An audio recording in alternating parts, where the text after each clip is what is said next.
So, this is a video. I've tried my hardest. I ain't gonna say I've tried my hardest. I've barely tried, to be honest.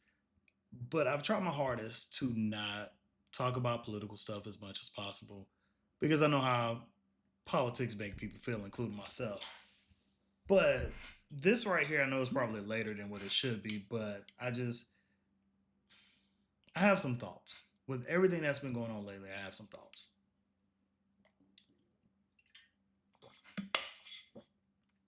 Throw it dry. Yeah, I'm tired. I'm tired. I'm disappointed. And this is obviously going to be dealing with politics, but I'm just tired and disappointed of like having to go through this same old circle of like trying to convince people stuff. Very obviously, the very obvious elephant in the room is the fucking president that should have stayed a former president, a disgraced former president, Donald Trump. In November of 2024, Americans had the chance to make the right decision to make somebody pay for the consequences of their actions of trying to overthrow the government. But instead, we elected him. So that was already a disappointing thing. Like, just how dumb are we as Americans, right? 13 million less people voted from 2020 to 2024. 13 million people just said, we don't care. Doesn't matter. And then this man won the popular vote. Even after overthrowing the government, after making it harder for like farmers, like if you don't remember the first time he did these tariffs, was in like 2016 to 2020 against China, right? A lot of farmers almost went bankrupt. And the money that we would have earned, or the money that we earned from this tariff war that he started with China, ended up having to go to bail out farmers because they were about to lose everything. And they still voted for him. And it took me a while to figure out why did they vote for him after this man almost caused you to lose everything that you've worked hard for, that you and your family has worked hard for. Why would you still turn around and vote for him? And it's because he bailed them out. So to them, no harm, no foul, right?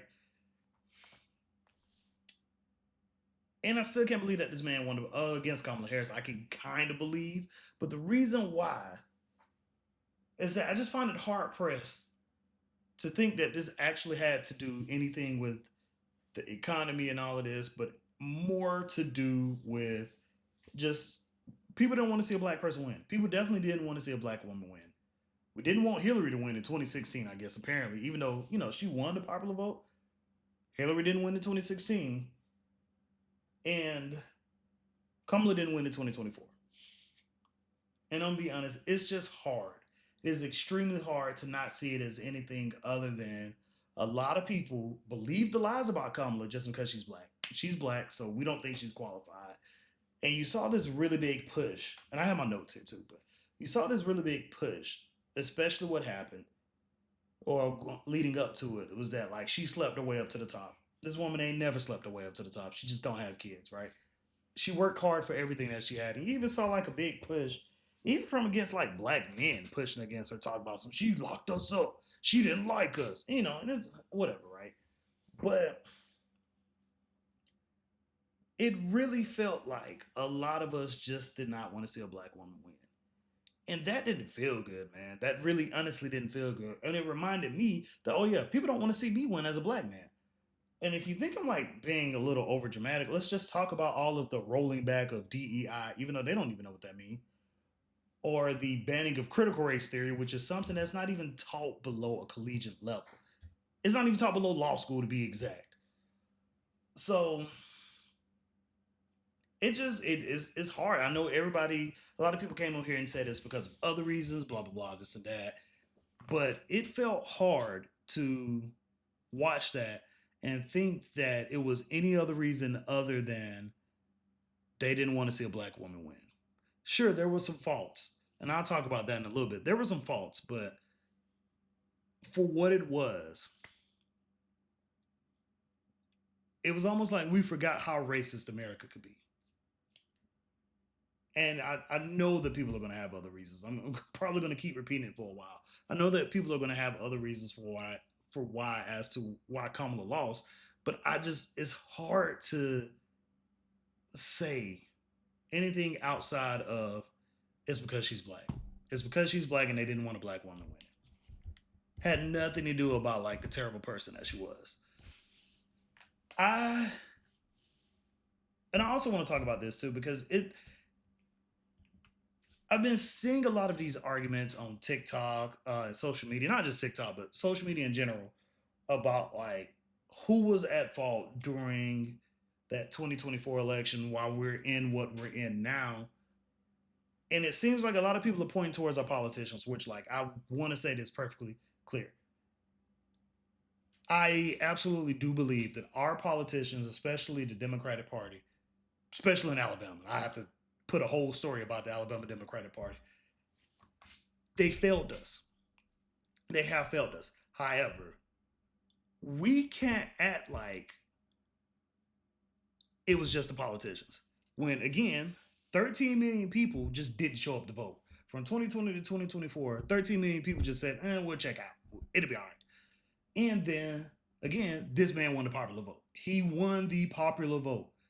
So that was the American people who chose to make this huge, glaring mistake thinking whatever they were thinking. And I still think, if you even look at it, because they don't talk about this part as much, but Democrats actually won in some areas that they were not winning in a while. So how did she lose? But anyway, back to it. We're acting like we did our part, and it's not our fault that Trump got in office. The man won the popular vote. It's our fault.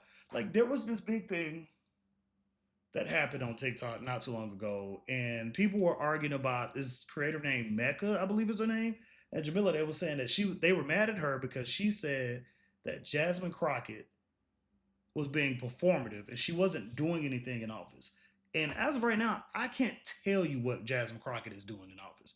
I don't follow her like that. I know what my politicians are doing in office, and they're not doing shit. They're doing everything to hurt this state. But the thing that kind of tripped me out about it is that there became this big argument on the internet about these two and that how we shouldn't be paying attention to these two. But the only thing I could think of was that, like, but did they even vote? Right? And I'm not saying that they didn't vote, but just knowing what happened between 2020 and 2024, it's like all of this feels performative when you come down to the truth that Trump won the popular vote. Like I can't stress that enough, is that the people decided, not just the electoral college, but the people decided that this is our guy. What happened, right? And we're in and Roy Wood Jr. made up a good point. Could you have even made up enough votes in that 13 million people to outvote Trump? Like, who are these people, right? And it doesn't feel good. Like watching when I was watching Don Lemon go and talk to people, um, when I was watching them go and talk to people about like who they were voting for, especially black men, and they're all like, "Yeah, man, I'm voting for Trump, man. You know, Trump got our back." And he had to sit up there and tell them, Trump didn't give us those stimulus checks. He didn't want to give us a single stimulus check. He kind of got forced in the first one, and the second one it only happened because of a black man winning in Georgia, which then gave us the ability to get the second check because he didn't want to do it. He did not want to do it. And it just made me feel sad, man. That like now you see all of these people talking about some what we should have done, blah, blah, this and that. And it was like, well, where were you in 2024? Where were you in November? And I don't know. Like I know that we need to do more, but it's just disappointing. I'm not defeated, but I'm very disappointed. And the biggest thing, I ain't gonna say the biggest thing, because everything is the biggest thing to me at this point. I just feel like most people didn't learn their lesson or didn't care to learn their lesson and were just regressing. If you didn't know, from 2016 to 2020, the first time Trump was in office, Trump incited tariffs. He did put tariffs before, and he did it against China. And what happened was that China put tariffs on the stuff that we were sending over to them, which is like soybean and all of that. And all of these farmers, I remember working at the news station having to edit this piece with this farmer talking about how, he's probably going to go bankrupt because this tariff war has really put a damper on his profits and stuff. Like he ain't even making profits anymore. And it was weird to see all of these people who had to go through this from 2016 to 2020. And they're like, man, I don't know if I can keep my form up. And you would think they would have learned their lesson to no longer vote for Trump and say that, oh, this man is full of shit. He doesn't know what he's doing. But then in 2024, they voted for him again. They voted for him again, and now they're right back in the same situation. I was just watching Last Week Tonight with John Oliver, and there's a farmer in Tennessee talking about something. I don't know how I'm going to be able to make it. I'm going to lose my stuff. And I'm pretty sure he voted for Trump. I don't know who he voted for. But it's weird that you saw him almost destroy y'all in 2016. And then you turned around and voted for him again as if, like, you didn't learn your lesson that he's not good for business. The man got 6 bankruptcies. What do you mean I'm going to continue to vote for him? And I was trying to figure out why they continue to vote for him, and then I realized why. In that same episode, it talks about how the money that we got from the tariff war, I guess winning the tariff war, ended up having to go, 92% of it had to go back to the farmers to bail them out because they were going to lose everything. And it's like, what was the point of that? You made a tariff war to not get anything.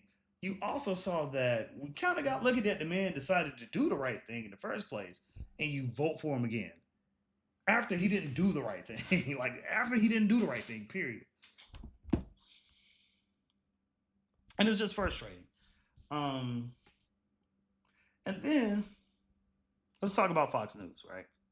Fox News, all of these Republican people, all these people on the far right or whatever, that was talking about if Kamala gets into office, it's going to be an economic meltdown where you're not going to make anything. This is all going to be a problem. And this is terrible. You should let her in office. And then Trump gets in office and does that within his first year. And now all of a sudden it's like, it costs you nothing to lose money. Bitch, it costs me money to lose money. Like, I just don't get it. And I got my notes here too. That's why if it looks kind of weird. But like, I don't appreciate the fact that the same mass hysteria that they were able to create about the bad stuff that Kamala would do, Trump has done. But when he does it, he's playing the game the right way. It's the art of the deal. When very clearly he has no fucking clue what he's doing. And it's just the best way to sum up that part of how I feel about it. I think it came from Eminem in the song Renegade when he was like, you know, since I'm in a position to talk to these kids and they listen, I ain't no politician, but I kick it with them a minute. But see, they call me a menace. And if the shoe fits, I wear it. But if it don't, then y'all will swallow the truth, grin and bear it. I don't know why I did that. It just sounded like a good lyric. But the truth is that when it comes to the terrible things that are actually happening, instead of owning up to it, they'll just lie. They'll just lie the whole time. And it's getting frustrating. It's always been frustrating, but it's getting to the point where it's like, I don't trust people. I don't trust people anymore. Because now I'm thinking, even for all of these folks, like the girl was like, does anybody care about Nebraska? And everybody was like, no. It's like you voted for this. Now that you're dealing with the consequences of your actions, you got a bunch of people who are trying to double down and act like they didn't make a bad decision. And then you got a other bunch of people who are saying it wasn't supposed to hurt us. And it reminds me, living in America, that so much of this is based off of as long as a black person can never say that they can get ahead of me, everything's all right in this world. And now you see this thing going forward where like Canada has already said, and I'm pretty sure other nations are getting ready to say, hey, we just can't trust America. Like, we're going to have to figure out a way to develop things without America being involved. Because every other 4 years, America's going to put somebody in who clearly should not be in office, has no idea what they're doing, and it's just going to go off the rails. And it would have been one thing if it was like the same as 2016, where you have where the popular vote went to Kamala, but the the electoral votes went to Trump. That's not the case. The man won everything this time. And this is the first time that Republicans have won everything since Bush. Most people weren't even alive for Bush. Second term. We're not even the first term, the second term. Um, they had not had years of winning like that. And I got to see all of these politicians who clearly don't know what they're doing, never knew what they were doing, have to sit up here and make these laws and stuff. But overall, I'm just disappointed in the American people, and I don't trust people to do the right thing. I don't even trust people to make the good decision for everybody. And it's sad, man. Um, I'm not defeated. I'm very tired. I'm very annoyed. But I don't know. Maybe we'll get it together. But as of right now, I'm not counting on it. And I know this is like a very bummer video, but this is just my thoughts right now. We are still going through some economic turmoil and we're still not over it. Even if he did pause it for 90 days, he didn't get rid of all of the tariffs. We're just not, this is just not the United States that I remember in 2008 and 2012. I don't really have anything else.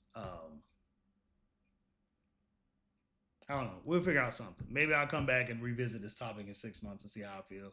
But as of right now, the biggest thing is that Americans are just going to have to pay for the consequences of their choices, and we're going to pay dearly. And maybe there's a glimmer of hope at the end. I'm not saying to give up fighting, but as of right now, I think it's time for us to just look at ourselves.